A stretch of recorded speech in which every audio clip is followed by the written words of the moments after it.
तो चलिए सबसे पहले बात करेंगे रायसेन जिले में गैरतगंज तहसील के अंतर्गत आने वाले सिद्ध क्षेत्र सीहोर खुर्द में हर साल की तरह इस साल भी नाग पंचमी के अवसर पर नागों की अदालत लगी। जी हाँ, सुनने में और देखने में थोड़ा अजीब जरूर लग रहा है, लेकिन यही हकीकत है। और इस नागों की अदालत में वो पीड़ित लोग शामिल होते हैं जो पिछले 1 साल से सर्पदंश का शिकार हुए हैं।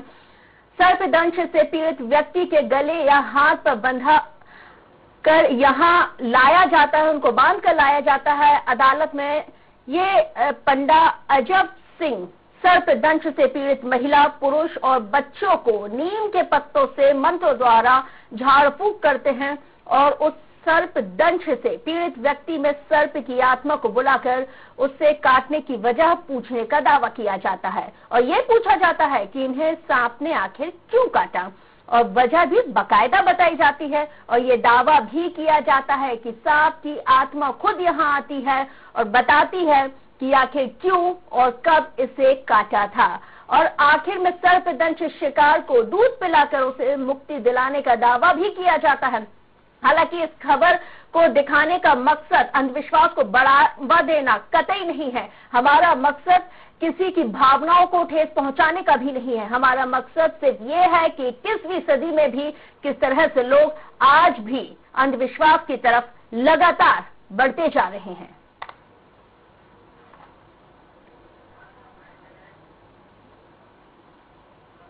सबसे प्राचीन नाग दरबार है जहाँ प्रतिवर्ष नाग पंचमी पर विशाल जन समूह तहसील के साथ ही पूरे जिले से उमड़ता है। नाग पंचमी पर हजारों की तादाद में संपूर्ण जिले से, प्रदेश से यहाँ पर आदमी आते हैं और अपनी अपनी पीड़ाएं दुख दूर करते हैं। जो पीड़ित लोग हैं वो लोग इस दरबार में आते हैं और अपनी कहानी सुनाते हैं कि हमको क्यों डसा, और उसका उपचार करते हैं, उनको शांति कराते हैं हमारे गुरु।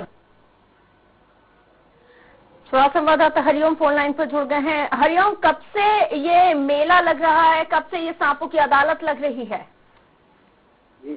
वर्षों हम अपने दर्शकों को बताना चाहेंगे कि ये लगभग 1965 से, जो पंडा जी ने बताया कि 1965 से यहाँ पर ये नागों की अदालत लग रही है।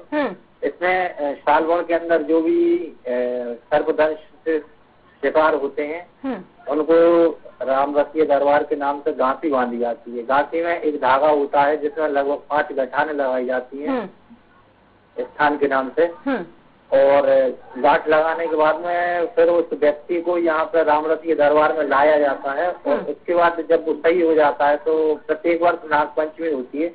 नाग पंचमी पर उस व्यक्ति को अपने परिवार के साथ में यहाँ क्या जिला प्रशासन को इसे सांपों की अदालत के बारे में जानकारी है? जी मैम, इस संबंध में जिला प्रशासन को पूरी जानकारी है। आपको रोकना चाहेंगे। इस वक्त हमारे साथ स्थानीय निवासी मनोज सिंह फोन लाइन पर जुड़ गए हैं। मनोज जी, मनोहर जी आपसे जानना चाहेंगे कि आखिर कब से ये मान्यता के तहत सांपों की अदालत इस क्षेत्र में लग रही है?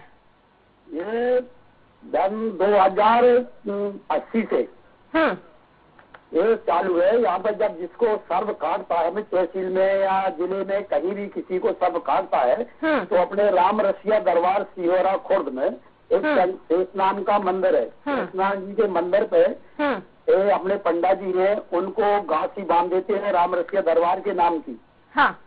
तो घासी बांधते हैं तो उनको फिर मेहर आता है, उनके बारे में पूछते हैं आपको कैसे काटा, क्यों काटा? तो उन्होंने कहा इसने मेरे ऊपर पैर रख दिया। तो पैर रख दिया तो मैंने काट दिया, क्या कारण था? चले मैं उसको जान लूंगा मैं इसकी।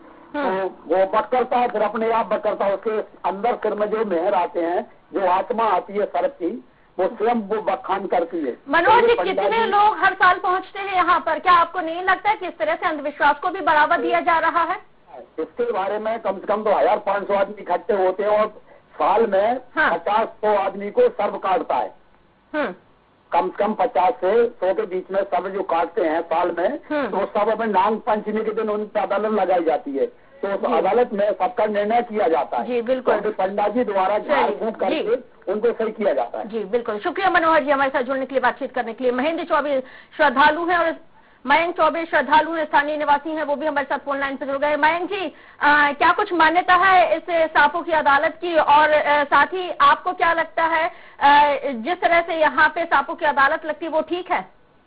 देखिए, ये तो पुरानी आस्था से जुड़ी चीज है हिंदू धर्म की, और वहाँ पे मैंने तो ये देखा है कि लोग जिनको कभी सांप ने काटा होता है पहले, तो वो उनकी वहाँ पे एक प्रकार से सुनवाई होती है, नरियल भेंट किया जाता है, और उनको मतलब मेहर टाइप की आने लगती है। तो वो खेतों में जैसे सांप उलट पुलट होता है, ऐसे जो जिस किसी को भी काटा होता है तो वो इंसान खेतों में उलट पुलट हो जाता है, पूरा कीचड़ वीचड़ में सब में।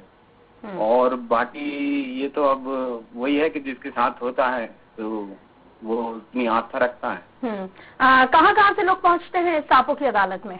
ये यहाँ हमारे पूरे गैरतगंज तहसील से तो पूरे एरिया का आदमी आता है, रायसेन जिले के और भी तहसील है, बेगमगंज, सिलवानी, दूर दूर से काफी, मतलब आसपास के ही लोग आते हैं।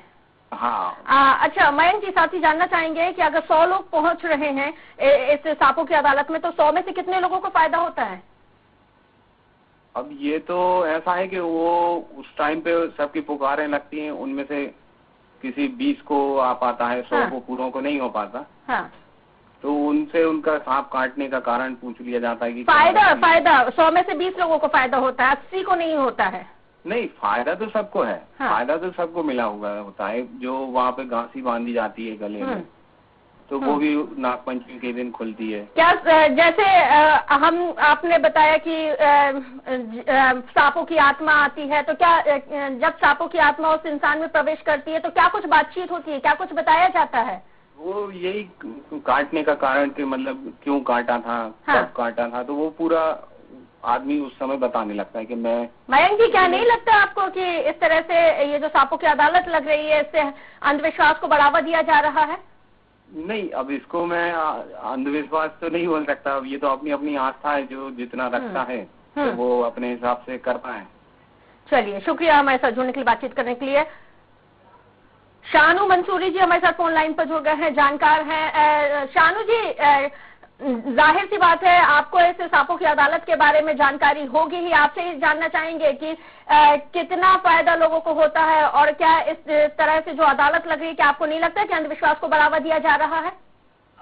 नहीं मैम, ऐसा तो वहाँ कुछ देखने को नहीं मिलता है कि अंधविश्वास हो। हाँ, लेकिन ये जरूर है कि जो सर्पदंश से पीड़ित लोग होते हैं वो या उनके परिजन यदि उस सांप को नहीं मारते हैं, जो जिस सांप ने काटा है, तो जरूर उनको जीवनदान मिल जाता है। ऐसी मान्यता वहाँ की, और कई लोगों को वहाँ से फायदा मिलता है। क्या आपने देखा है कई लोगों को फायदा होते हुए अपनी आंखों के सामने? जी, मैंने देखा है ऐसा। चलिए, शुक्रिया शानू जी हमारे साथ जुड़ने के लिए, बातचीत करने के लिए। हरिओम, थोड़ा संवाददाता फोन लाइन पर जुड़े हुए हैं। हरिओम, जिला प्रशासन को भी मामले की जानकारी है कि किस तरह से ये सांपों की अदालत हर साल लगती है, बाकायदा नाग पंचमी के दौरान। क्या जिस तरह से अंधविश्वास को बढ़ावा दिया जा रहा है, क्या कुछ अभी तक जिला प्रशासन की तरफ से कार्रवाई की गई और कदम उठाए गए? वर्षु जी, मैं आपको बताना चाहूंगा कि प्रशासन को इसकी पूरी जानकारी होती है। बाकायदा एक मेले के रूप में यहाँ पर लोग इकट्ठा होते हैं, दुकानें लगती हैं, पुलिस प्रशासन भी, जैसा कि विजुअल में बता रहे हैं कि पुलिस प्रशासन के लोग भी खड़े हुए हैं उधर पे। और इस स्थान पर सबसे बड़ी विशेषता ये है कि यहाँ की आस्था और अंधविश्वास के आगे यहाँ पर जिला प्रशासन भी नतमस्तक हो गया है, और उसके पास भी कोई चारा नहीं है कि आखिर इस अंधविश्वास को कैसे दूर किया जाए। शुक्रिया हरिओम, जानकारी के लिए हमें साथ जुड़ने के लिए।